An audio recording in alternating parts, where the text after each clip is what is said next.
A história que eu vou contar neste vídeo é uma história que ela não é contada nos meios petistas, muito menos nos meios bolsonaristas.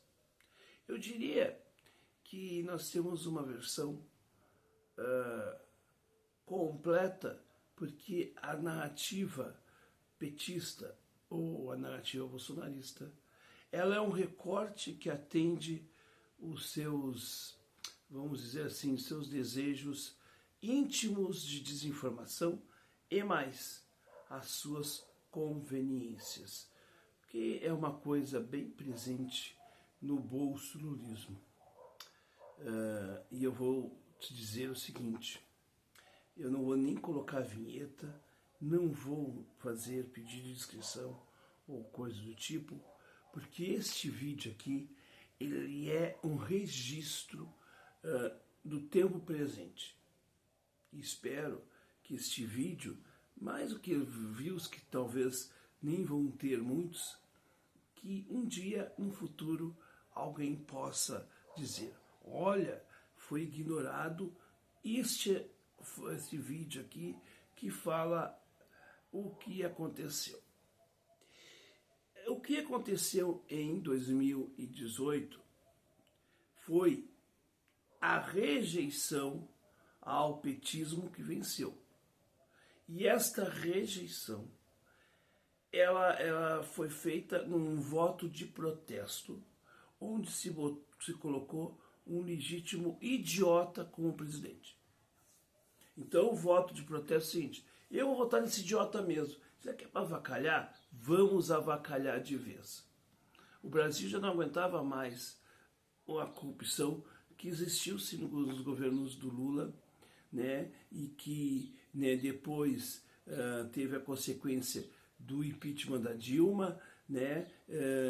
E sim, a gente pode dizer que a partir ali do impeachment da Dilma eclodiram, né, esses movimentos golpistas do bolsonarismo, né, principalmente com o lavajatismo.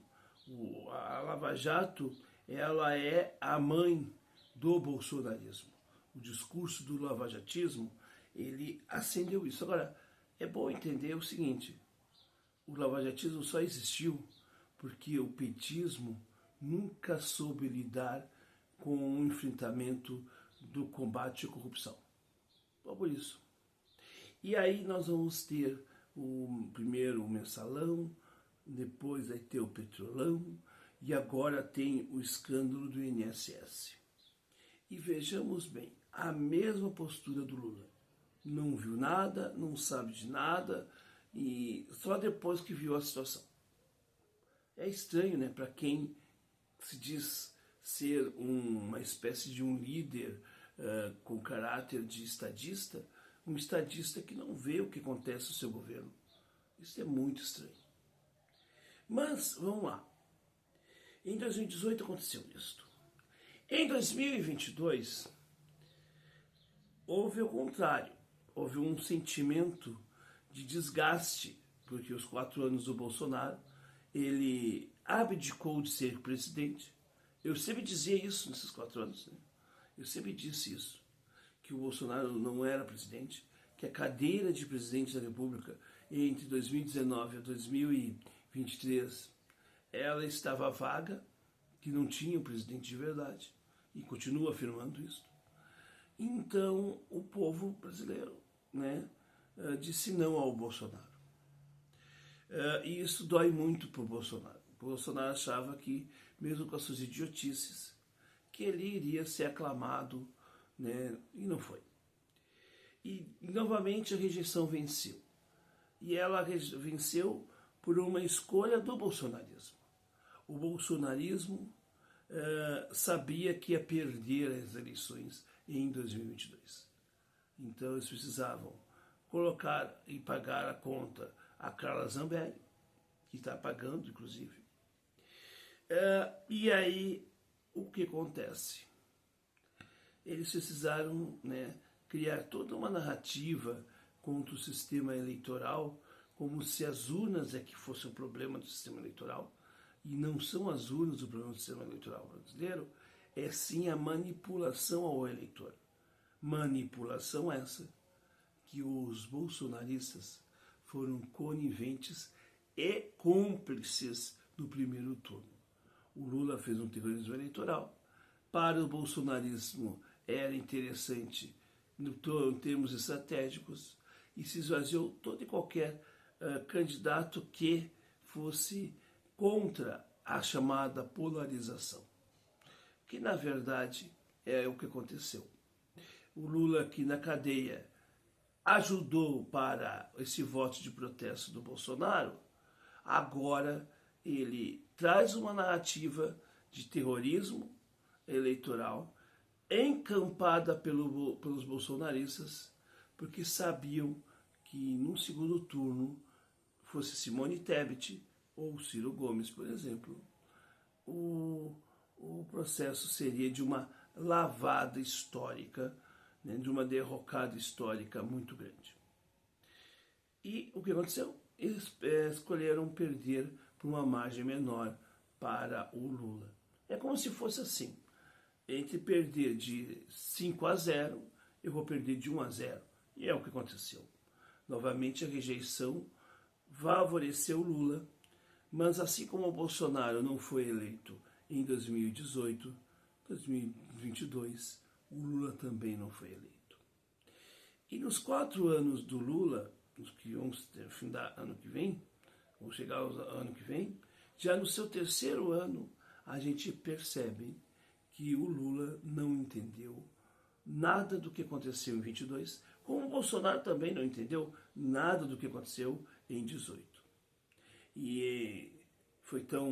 eles foram tão obtusos, o Bolsonaro trilhou o caminho do golpismo e vai pagar por isso e vai para a cadeia por isso.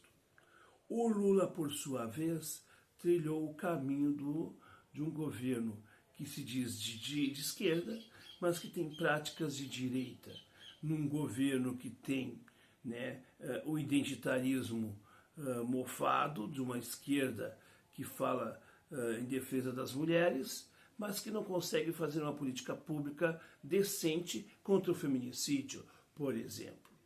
Num governo que é ineficaz no que tange o combate aos ataques à democracia. Porque, a bem da verdade, o que está salvando o Brasil hoje é o Poder Judiciário com as suas defecções? Sim, mas é o Poder Judiciário que ainda está dando o tom de institucionalidade no nosso país, haja visto que nós temos uma situação. Primeira, um Congresso extremamente precário no que tange a questão, né, no que tange a questão da sua credibilidade, né, é um reacionarismo, né, um oportunismo, porque nós temos o centrão fisiológico e nós temos as bancadas, né, de oposição, que é maior que a bancada de situação. O PL, que hoje ainda respira alguma glória, está prestes a se findar, porque com o Bolsonaro na cadeia, muito provavelmente em 26, é lógico que o que vai acontecer é que, né, o PL vai perder muita capilaridade eleitoral, porque não vai poder comprar com tantos apoios, porque não está na máquina. Mas, por sua vez, o PT é incompetente, não consegue administrar o escândalo de corrupção gravíssimo, que é o escândalo do INSS, porque não sabe lidar com essa pauta, não amadureceu com essa pauta. Quando o Ciro Gomes disse que o Lula ia fazer um governo de um estelionato eleitoral, nós podemos já colocar no balanço o tal do teto de gastos 2.0, o tal do calabouço fiscal, ou do arcabouço fiscal, que é o termo bonitinho para a retirada de mais direitos do pobre, e enquanto isso nós temos o derrame de dinheiro nessas espúrias emendas parlamentares.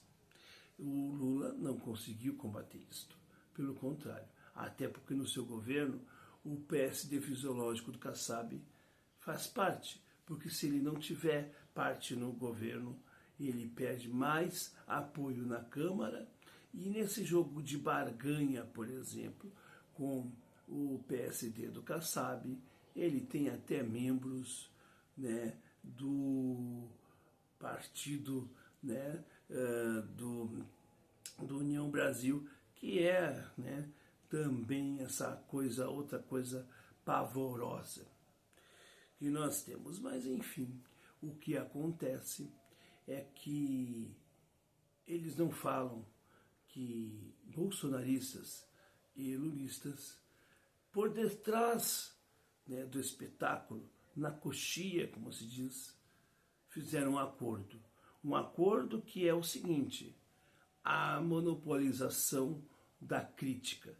Porque se você critica o Bolsonaro, ou se você critica o Lula, se você critica o Lula, você tem que ser chamado de bolsonarista. Se você critica Bolsonaro, é porque você é lulista. E quando eles fazem isto, na verdade é um aceno de apoio um ao outro. Nada mais do que isto. Eles querem monopolizar o cenário, porque é como disse o Felipe Brasil. Sim, o Felipe Brasil, que é um cara de direita, que tem opiniões pavorosas, mas nessa ele acertou quando ele diz, Felipe Moura Brasil, que o petismo e o bolsonarismo se limpam um com a sujeira do outro.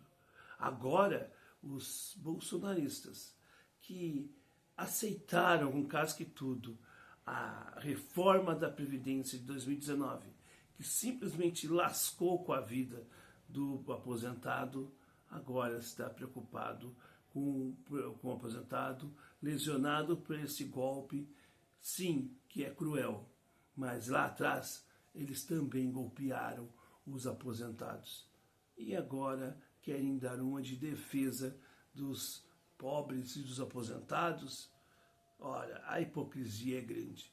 Assim como, é claro, aqueles que, né, acham, né, que o problema está na urna. Não, as urnas eletrônicas não tem problema nenhum. O problema é a manipulação do voto para chegar nela. E isso não vejo a imprensa como um todo comentando ou falando. E somente este canal aqui, Mísero, vai falar.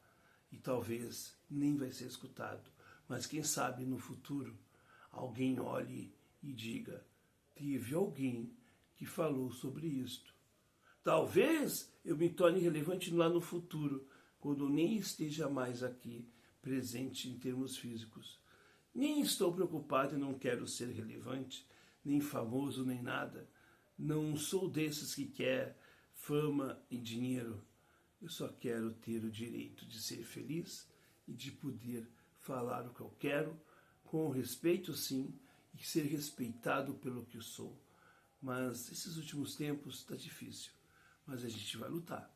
A gente não desiste nunca. A gente cai, se tiver que cair, em pé. Porque a nossa dignidade, ela é o nosso bem maior. Que é uma coisa que estes que eu citei nesse vídeo nunca tiveram e jamais terão.